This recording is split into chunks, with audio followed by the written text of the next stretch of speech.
Hey guys, welcome back to the channel. So today I'm going to do a video on two of the most iconic Mopar muscle cars ever made, the Dodge Daytona and the Plymouth Superbird.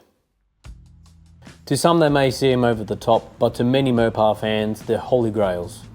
These cars even found their way into pop culture. The Daytona was featured in Joe Dirt, and Richard Petty's Superbird was featured in Disney Pixar's Cars and was even voiced by the man himself. Both Plymouth and Dodge needed to meet the minimum required by NASCAR homologation rules, which meant selling the car to the public to be eligible for competition. At the time, that meant at least 500 units had to be built for the Daytona. By 1970, Plymouth needed to build a minimum of 1,920. The '69 Dodge CHarger Daytona was built to dominate NASCAR after the Dodge Charger 500 fell short of Dodge's expectations. About 503 Daytonas were made. It kept the same flush-mounted rear window as the Charger 500, but had further refinements to improve aerodynamics, like a massive 23-inch tall wing, an 18-inch sheet metal nose cone, hidden headlights, reverse-mounted front fender scoops that vented air out the wheel wells, and a specially designed windshield A-pillar molding that streamlined the car. It became the first race car in NASCAR history to break the 200-mile-an-hour mark. It was available with either a 375 horsepower 440 Magnum as standard or the legendary 426 HEMI, which only 70 were built. The 1970 Plymouth Superbird was based on the Plymouth Road Runner, and although it looked strikingly similar to the Daytona, it was a different vehicle and each had unique parts. The fender scoops on the Superbird were purely cosmetic, no cutouts like the Daytona had. The nose cone was reshaped and elongated compared to the Daytona's sharper point.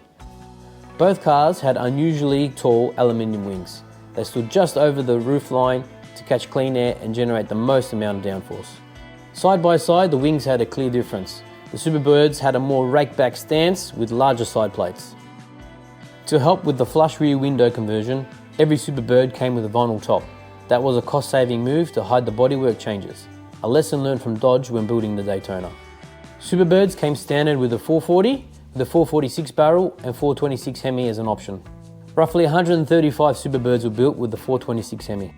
Both cars were available with a 727 TorqueFlite automatic or a 4-speed manual. For the 1971 season, due to the dominance of these two aero cars, NASCAR introduced a new rule limiting any car with aerodynamic packages to engines no larger than 305 cubic inches. That effectively ended the competition careers of both the Daytona and the Superbird in NASCAR. Back then, when the cars were new, sales were sluggish, due to their outrageous styling and impracticality for everyday driving.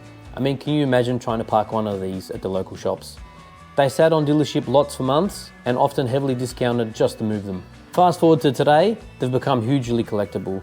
HEMI Daytonas and Superbirds command millions at auctions. So which wing Mopar do you prefer? Daytona or Superbird? Let me know down in the comments, and if you enjoyed this video, please like and subscribe, and I'll see you in the next one. Cheers.